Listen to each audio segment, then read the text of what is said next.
فأعوذ بالله من الشيطان الرجيم بسم الله الرحمن الرحيم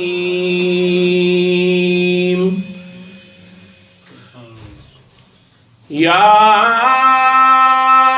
أيها الذين آمنوا ادخلوا في السلم كافة صدق الله خالقنا العظيم وصدق رسوله النبي الكريم ونحن على ذلك لمن الشاهدين والشاكرين والحمد لله رب العالمين.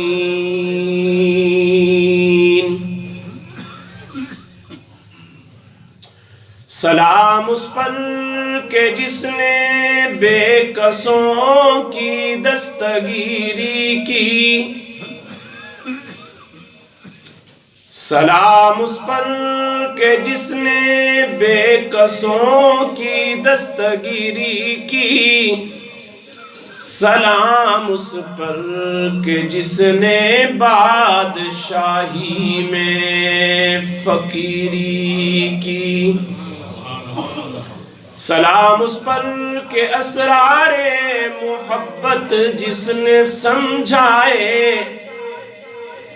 سلام اس پر کہ اسرار محبت جس نے سمجھائے، سلام اس پر کہ جس نے زخم کھا کر پھول برسائے، سلام اس پر کہ جس نے خون کے پیاسوں کو قبائیں دیں، سلام اس پر کہ جس نے خون کے پیاسوں کو قبائیں دیں، سلام اس پر کہ جس نے گالیاں سن کر بھی دعائیں دیں. سب حضرات عقیدت اور محبت کے ساتھ نماز والا درود پاک پڑھیں. اللہم صلی علی محمد وعلی آل محمد کما صلیت علی ابراہیم وعلی آل ابراہیم انکا حمید مجید. اللہم بارک علی محمد وعلی آل محمد کما بارکت علی ابراہیم وعلی آل ابراہیم انکا حمید مجید. گرامی قدر سامعین، معزز حاضرین، بزرگوں، دوستوں اور نوجوان ساتھیوں،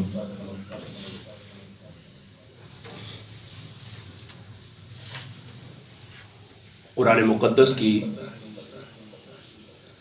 ایک آیت کریمہ کا کچھ حصہ آپ حضرات کے سامنے تلاوت کیا ہے،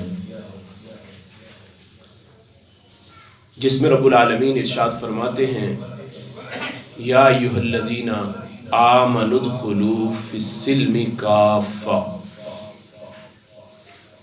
کہ اے ایمان والو اسلام میں پورے کے پورے داخل ہو جاؤ،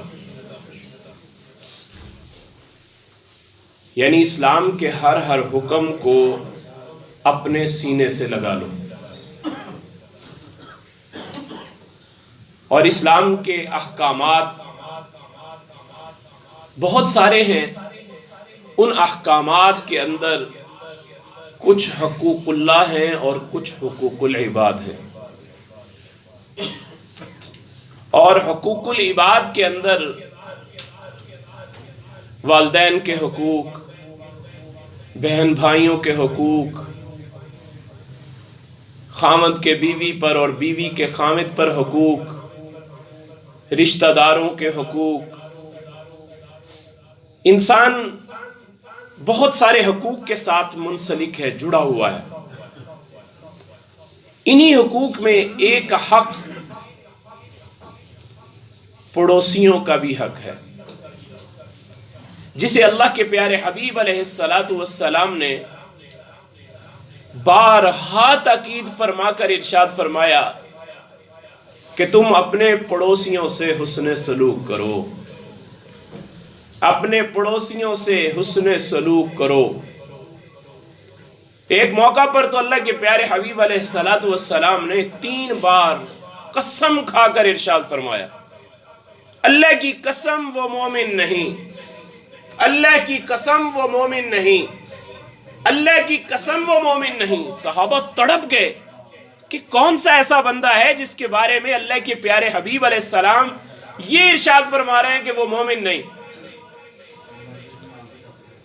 اللہ کی قسم وہ مومن نہیں۔ صحابہ نے کہا یا رسول اللہ کون مومن نہیں؟ فرمایا وہ آدمی جس کی اظہار آسانی سے اس کا پڑوسی محفوظ نہیں، وہ آدمی مومن ہی نہیں۔ یعنی آدمی اپنے رشتہ داروں سے، اپنے دوست احباب سے، ان سب سے ملتا جلتا ہے، تعلق قائم رکھتا ہے، لیکن ان کے ساتھ اس کے حقوق جڑے ہوئے ہیں، اور ان میں ایک حق پڑوسیوں کا بھی جڑا ہوا ہے۔ نبی علیہ السلام ارشاد فرماتے ہیں میرے پاس جبرائیل امین علیہ السلام کئی بار تشریف لائے اور آ کر مجھے اتنی تاکید کی، پڑوسیوں کے حقوق کی اتنی تاکید کی کہ میں پریشان ہو گیا کہ کہیں ایسا نہ ہو کہ اب کوئی ایسا حکم آنے والا ہے کہ پڑوسیوں کو بھی وراثت کے اندر حصہ دیا جائے گا۔ یعنی اتنے حقوق بتائے گئے کہ پڑوسی کا بھی اتنا حق ہے کہ پڑوسی جو ہے تمہارا، اس کا جبریل امین آ کر ان کے حقوق کی تاکید فرماتے رہے کہ نبی علیہ السلام ارشاد فرما رہے ہیں کہ مجھے گمان ہونے لگا کہ کہیں پڑوسیوں کو وراثت میں حصہ نہ دے دیا جائے، کہیں ایسا تو نہیں ہے کہ پڑوسیوں کو وراثت میں بھی شریک کیا جائے گا۔ یعنی اتنے حقوق ہیں، اور اللہ کے پیارے حبیب علیہ السلام 3 بار قسم کھا کے ارشاد فرما رہے ہیں کہ اللہ کی قسم وہ مومن نہیں ہے، اللہ کی قسم وہ مومن نہیں ہے، اللہ کی قسم وہ مومن نہیں ہے جو اپنے پڑوسیوں کے ساتھ اچھا سلوک نہیں کرتا، جس کے پڑوسی اس کی اظہار آسانیوں سے محفوظ اور مامون نہیں ہے۔ تو کیا اپنی زبان سے، اپنے ہاتھ سے، اپنے کردار سے، اپنے عمل سے اپنے پڑوسیوں کو بچانا کہ میری وجہ سے کسی کو تکلیف نہ پہنچ جائے، میں کسی کے لیے راحت کا سبب تو بنوں، میں کسی کے لیے خوشی کا باعث تو بنوں، میں کسی کے لیے وبال اور پریشانی کا باعث نہ بنوں۔ ایسا نہ ہو کہ میں اللہ کے پیارے حبیب علیہ السلام کے اس فرمان کی زد میں آ جاؤں جو نبی علیہ السلام نے ارشاد فرمایا۔ اور وہ حدیث مبارکہ جو میں نے گزشتہ 2 جمعوں سے شروع کی ہے، اس کے اندر بھی اللہ کے پیارے حبیب علیہ السلام نے حضرت ابو ہریرہ رضی اللہ تعالیٰ عنہ کو بلایا اور بلا کر عرض کیا، ارشاد فرمایا کہ ابو ہریرہ میں تمہیں ایسی 5 باتیں بتاتا ہوں، ان کو سنو، ان کو یاد کرو اور ان سے لوگوں سے بھی اس پر عمل کرواؤ۔ انہوں نے کہا یا رسول اللہ میں سنوں گا، میں اس کو یاد کروں گا اور لوگوں سے بھی اس پر عمل کرواؤں گا۔ تو میرے محبوب علیہ السلام نے جو پہلا جملہ ارشاد فرمایا تھا وہ اتق المحارم تکن اعبد الناس، کہ تم تقوی والی زندگی اختیار کر لو، حرام چیزوں کو چھوڑ دو، تم سب سے بڑے عبادت گزار بن جاؤ۔ حرام دیکھنے سے آنکھیں بند، حرام سننے سے کان بند، حرام بولنے سے زبان اور منہ بند، اب یہ ایک کام تم کر لو، تم سب سے بڑے عبادت گزار بن جاؤ۔ اور دوسرا جملہ جو اللہ کے پیارے حبیب علیہ السلام نے ارشاد فرمایا تھا وہ وَأَرْزَ بِمَا قَسَمَ اللَّهُ لَكَ تَكُنْ أَغْنَى النَّاسِ، اس کو ہم نے گزشتہ جمعہ عرض کیا تھا کہ وَأَرْزَ بِمَا قَسَمَ اللَّهُ لَكَ، اللہ کی دیے ہوئے رزق پر راضی ہو جاؤ، اللہ کی دی ہوئی تقسیم پر راضی ہو جاؤ۔ فرمایا تم سب سے بڑے مالدار بن جاؤ، تم اللہ کے دیے ہوئے رزق پر شکوے چھوڑ دو کہ فلاں کے پاس اتنا اور میرے پاس اتنا، اس چیز کے شکوے چھوڑ دو، میرے مالک کی تقسیم پر راضی رہنا سیکھ لو، تم سب سے بڑے مالدار بن جاؤ۔ اور اسی حدیث مبارکہ کا تیسرا جملہ اللہ کے پیارے حبیب علیہ السلام نے جو حضرت ابو ہریرہ رضی اللہ تعالیٰ عنہ کو ارشاد فرمایا تھا کہ وَأَحْسِنْ إِلَىٰ جَارِكَ تَكُنْ مُسْلِمًا، تو اپنے پڑوسی سے حسن سلوک کر، تو اپنے پڑوسی سے حسن سلوک کر، فرمایا تکن مسلمہ، تو مسلمان بن جائے گا، تو مسلمان بن جائے۔ آپ اندازہ کریں کہ کتنا سخت جملہ اس کے ساتھ جوڑا گیا۔ اپنے پڑوسیوں سے حسن سلوک کرنے والا کامل مسلمان بن جاتا ہے، کامل مسلمان بن جاتا ہے جو اپنے پڑوسیوں سے حسن سلوک کا معاملہ کرتا ہے۔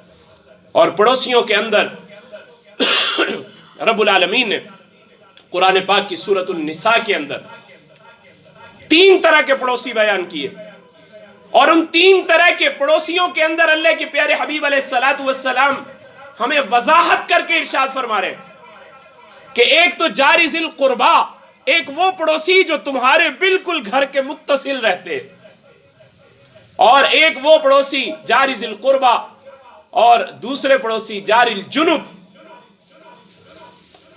اور وہ پڑوسی جو تمہارے دائیں بائیں قرب و جوار میں رہتے ہیں، اور ایک وہ پڑوسی صاحبی بالجنب کہ جو تمہارے کچھ دیر کے، میں اس کا ترجمہ واضح الفاظ آسان الفاظ میں کر رہا ہوں، کہ جو تمہارا کچھ دیر کا ساتھی ہے. جس طرح ہم ٹرین میں سفر کر رہے ہیں تو کوئی آدمی ہمارے ساتھ 2 گھنٹے کا ساتھ ہے اس کا، وہ بھی ہمارا پڑوسی ہے. کہیں ہم بینک میں لائن میں کھڑے ہوئے ہیں، ایک آدمی آگے ہے ایک پیچھے ہے، وہ بھی ہمارا پڑوسی ہے.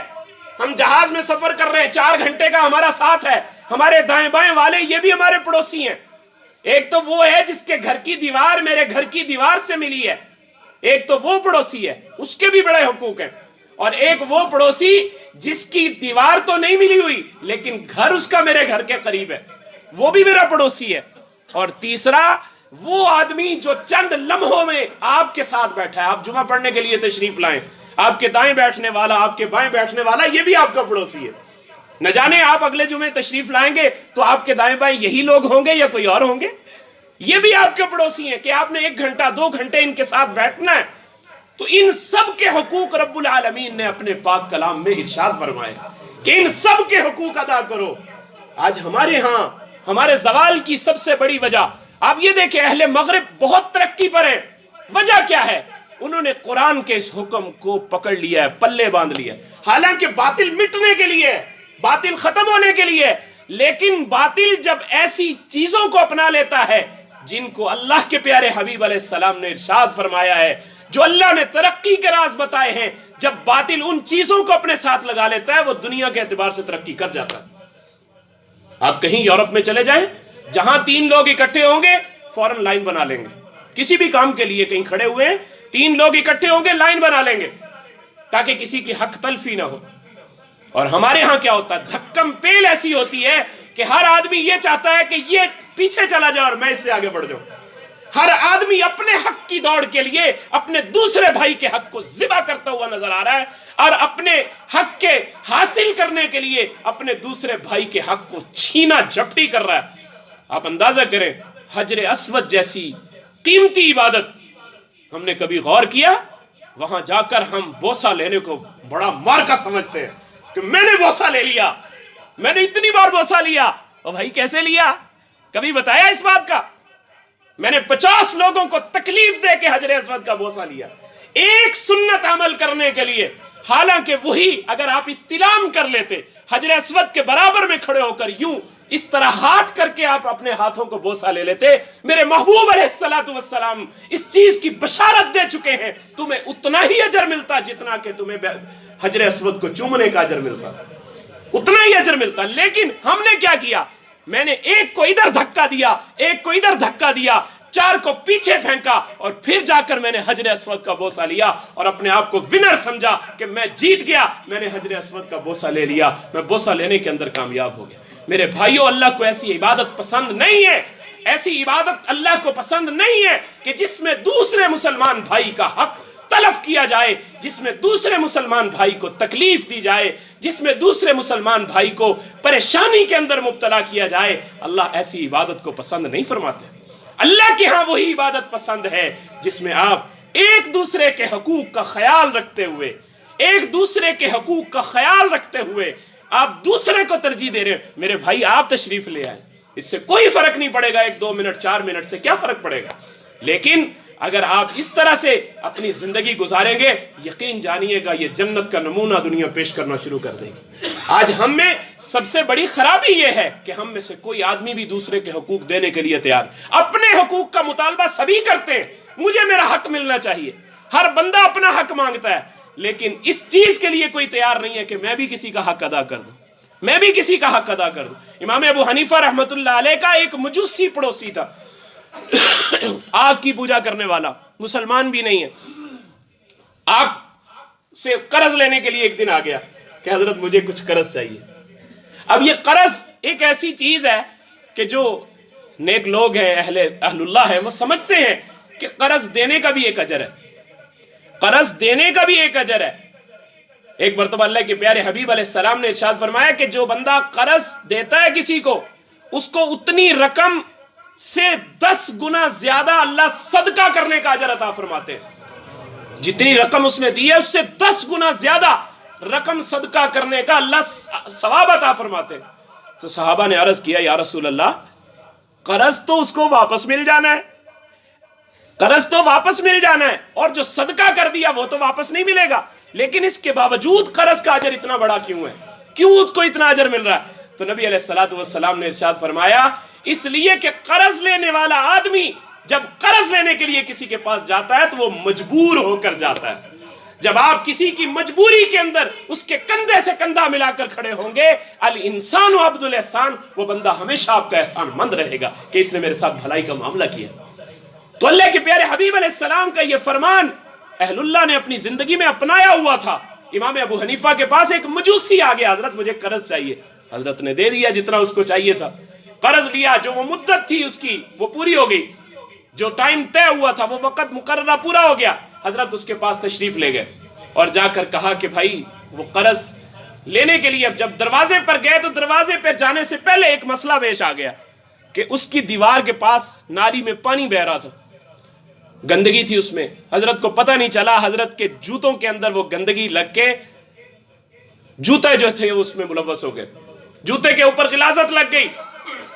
حضرت نے فوراً وہ جوتا اٹھایا، اپنا اتار کر اس جوتے کو جھاڑا. جب جھاڑا تو وہ غلاظت، وہ گندگی اس مجوسی کی دیوار پر پڑ گئی، اس کی دیوار پر پڑ گئی. اب حضرت وہاں پریشان ہو کر بیٹھ گئے. یہ تقویٰ تھا ان کا، یہ تقویٰ تھا ان کا کہ وہیں پر پریشان ہو کے بیٹھ گئے کہ میں کیا کروں. اب یہ تو اس کی دیوار گندی ہو گئی، اگر میں اس کو صاف کروں گا تو اس کی دیوار کو کھرچنے سے اس کی دیوار کی مٹی بھی خراب ہو جائے گی، اس کی دیوار کا حسن، تزیین و آرائش خراب ہو جائے گی. تو یہ کیا بنے گا؟ اب اسی پریشانی میں بیٹھے ہیں. اچانک اس نے دروازہ کھول دیا. دروازہ کھولا، دیکھا تو سامنے امام ابو حنیفہ رحمۃ اللہ علیہ. رونے لگ گیا، معذرت کرنے لگ گیا، حضرت اللہ کے لیے مجھے تھوڑی سی مہلت اور دے دے، اللہ کے لیے مجھے تھوڑی سی مہلت اور دے دے، میرے پاس ابھی آپ کو دینے کے لیے پیسے نہیں ہیں. آپ پیسے لینے کے لیے تشریف لائے ہوں گے، میں پیسے دینے کی اس وقت پوزیشن میں نہیں ہوں. تو حضرت فرمانے لگے بھائی یہاں تو پیسوں سے بھی بڑا معاملہ پیش آ گیا، پہلے اس معاملے کو حل کر. اس نے کہا حضرت وہ کیا؟ کہنے لگے میں یہاں سے گزر رہا تھا، میرے پاؤں کے اوپر گندگی لگی، جوتے کے اوپر میں نے اس کو اتارنے کی کوشش کی، وہ تیری دیوار کے اوپر لگ گئی. مجھے اب یہ بتا کہ میں اس دیوار کی گندگی کو صاف کیسے کروں، مجھے یہ بتا، مجھے تو یہ پریشانی کھائے جا رہی ہے، پیسے چھوڑ تو اس کا بتا. اسی وقت وہ کہنے لگا حضرت دیوار کی گندگی تو بعد میں اتاریے گا، پہلے میرے اندر کی گندگی اتار کر مجھے مسلمان کر دو.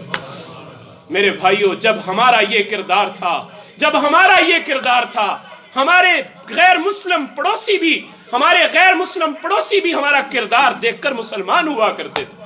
یہودی پڑوسی امام احمد بن حنبل رحمت اللہ علیہ کا اپنا مکان بیچنے کے لیے چلا گیا اور جا کر کہتا ہے کہ میں اپنا مکان بیچنا چاہتا ہوں. اس نے کہا اچھا کتنے کا دو گے؟ اس نے کہا 2000 دینار کا مکان ہے میرا. انہوں نے کہا یار اس طرح کا مکان اس طرح کی لوکیشن پر 1000 دینار میں مل جاتا ہے، تو 2000 دینار مانگ رہا ہے. اس نے کہا تمہاری بات ٹھیک ہے، 1000 دینار میں مل جاتا ہے، مگر وہ مکان اب امام احمد بن حنبل کے پڑوس میں نہیں ملتا. میں تمہیں 1000 دینار کا مکان دے رہا ہوں اور 1000 دینار میں امام احمد بن حنبل کے پڑوس کا تجھ سے لے رہا ہوں. ایک وقت تھا جب ہمارے پڑوس کی بھی قیمت لگا کرتی تھی. آج تو ہمارے پڑوس میں رہنا کوئی پسند نہیں کرتا. کیوں؟ اس لیے کہ آج ہمارا کردار اچھا نہیں ہے، آج ہماری نظروں میں پاکیزگی نہیں رہی. آج پڑوسی کا حق یہ بھی ہے کہ آپ ان کی خواتین گھر سے باہر نکلتی ہیں، ان کے جب سامنے آئیں اپنی نظروں کو جھکا لیں. یہ پڑوسی کا حق ہے. ان کا دروازہ کھلا ہوا ہے، آپ کی نظر ان کے گھر کے اندر نہ جائے، یہ حق ہے پڑوسی کا. یہ حق نہیں ہے کہ ہم جہاں ہمارا دل چاہا ہم نے ان آنکھوں کا غلط استعمال کیا. یہ ہمارا حق نہیں ہے ہم نے اپنے کانوں کا جہاں دل کیا غلط استعمال کیا. میرے بھائیوں وہ وقت تھا جب ہمارے پڑوس کی بھی قیمت لگا کرتی تھی. آج ہم اس قدر گر چکے ہیں. آج ہم نے حقوق کی اتنی پامالی شروع کر دی کہ کوئی بندہ دوسرے کے حقوق ادا کرنے کے لیے تیار نہیں, جس کی نحوست یہ ہے کہ آج مسلمان سارے لوگوں کی نظروں سے گرتا جا رہا. آج ہم لوگوں کی نظروں سے گر رہے ہیں. اس کی اصل وجہ کیا ہے؟ اس کی اصل وجہ کیا ہے؟ دکاندار بھی, ساتھ والی دکان والا, ادھر والا, یہ بھی ہمارا پڑوسی ہے. اس کا خیال رکھنا بھی ضروری. 1966 کی بات ہے, ایک عالم دین یہاں سے سعودی عرب تشریف لے گئے. وہ جا کر کہنے لگے یار بڑی حیرانگی ہوتی ہے کہ یہاں جب آتے ہیں نا تو یہاں پر اس وقت قدامت کے آثار موجود تھے. تو انہوں نے کہا جب یہاں آتے ہیں دیکھتے ہیں نماز کا وقت ہوتا ہے, لوگ یوں ہی کپڑا ڈالتے ہیں اور مسجد میں نماز پڑھنے چلے جاتے ہیں, کوئی کچھ نہیں کرتا. انہوں نے کہا اچھا اس سے بھی عجیب بات بتاؤں آپ کو؟ کہنے لگے ہاں. کہنے لگے اس سے بھی عجیب بات یہ ہے کہ میں مکہ مکرمہ ایک کپڑے والی دکان کے اوپر کپڑا خریدنے کے لیے چلا گیا. میرا اس سے دام طے ہو گئے. میں نے دیکھا کپڑا بھی اچھا ہے, قیمت بھی مناسب ہے. میں نے اس سے طے کر لیا کہ بھائی یہ کپڑا مجھے دے دو. اب وہ کپڑا مجھے دینے لگا تو دینے سے پہلے مجھے کہنے لگا بھائی آپ کو کپڑا پسند آ گیا؟ کہا جی. کہا قیمت پسند ہے؟ کہا جی. کہنے لگے کہ پھر یہی کپڑا سامنے والی دکان پہ پڑا ہے, آپ وہاں سے جا کر لے لیں, سامنے والی دکان سے خرید لیں. کہا بھائی میرا تیرے ساتھ معاملہ طے ہوا ہے, تیری سے ہی لوں گا کپڑا, وہاں سے نہیں لوں گا. اس نے کہا بھائی لے لو کچھ نہیں ہوتا. اس نے کہا کیا وہ بھی آپ کی دکان ہے؟ کہنے لگا دکان میری نہیں ہے لیکن آپ وہاں سے لے لیں, بس چھوڑ دیں اس بات کو. اس نے کہا نہیں میں تب تک نہیں لوں گا جب تک کہ اس کے اندر جو راز ہے وہ مجھے نہیں بتاتے. اس نے کہا بھائی راز اور کوئی نہیں ہے, صرف یہ ہے کہ صبح سے میرے پاس 8 سے 10 گاہک آ چکے ہیں, میں نے ان کو کپڑا بیچ دیا, میرے بچوں کی روزی کا اللہ نے انتظام کر دیا. سامنے والی دکان پہ بھی یہی چیز موجود ہے لیکن اس کے پاس صبح سے ایک گاہک بھی نہیں آیا. میں یہ چاہتا ہوں مجھے رزق مل گیا, میرے سامنے والے بھائی کو بھی یہ رزق مل جائے. میرے بھائیوں یہ حقوق کی ادائیگی ہے. جب تک ہم ان حقوق کا خیال نہیں کریں گے ہم کامل مسلمان نہیں بن سکتے. اللہ کے پیارے حبیب علیہ السلام نے فرمایا وَأَحْسِنْ إِلَىٰ جَارِكَ تَكُنْ مُسْلِمًا, کہ تو اپنے پڑوسی سے حسن سلوک کر, تو مسلمان بن جائے گا. آپ اندازہ کریں کہ ہم مسلمان کب ہوں گے؟ جب ہم اپنے پڑوسیوں کا, اپنے دائیں بائیں والوں کا حقوق کا خیال کرنے والے بن جائیں گے. اللہ نے حقوق جوڑے ہیں ہمارے ساتھ تو ہم ان حقوق کی پامالی کی بجائے ان حقوق کا خیال رکھنے والے بن جائیں تو ہمارے لیے اس طرح سے. اللہ کے پیارے حبیب علیہ السلام نے کیا ارشاد فرمایا کہ اپنے چھلکوں سے اپنے پڑوسیوں کو پریشان نہ کرو. میاں اصغر علی صاحب بہت بڑے اللہ والے تھے. حضرت کے پاس ایک مرتبہ مولانا زکی کیفی رحمہ اللہ تعالیٰ تشریف لے گئے اور جا کر آم کھائے, دسترخوان پہ لگے ہوئے تھے. تو آم کھائے, کھانے کے بعد کہنے لگے حضرت میں اس کے چھلکے پھینکاؤں؟ فرمایا نہ چھلکے نہیں پھینکنے اس کے. کہا کیوں؟ کہا باہر چھلکے پھینکو گے, دائیں بائیں کے اڑوس پڑوس کے بچوں نے اگر دیکھ لیا, ان کے پاس کھانے کی ہمت نہ ہوئی, مجھے بتا ان کے دل پہ کیا گزرے گی, ان کے دل پہ کیا گزرے گی. یہ چھلکے میں اپنی بکریوں کو کھلاؤں گا اور یہ گٹلیاں میں لپیٹ کر ایک طرف پھینک دوں گا, اس لیے میں اپنے چھلکوں سے بھی اپنے پڑوسیوں کو پریشان نہیں کرنا چاہتا. میرے بھائیوں یہ حقوق ہمیں اللہ کے پیارے حبیب علیہ السلام دے کر گئے ہیں کہ ہم اپنے پڑوسیوں کے حقوق کا خیال کرنے والے بن جائیں. جب ہم خیال کریں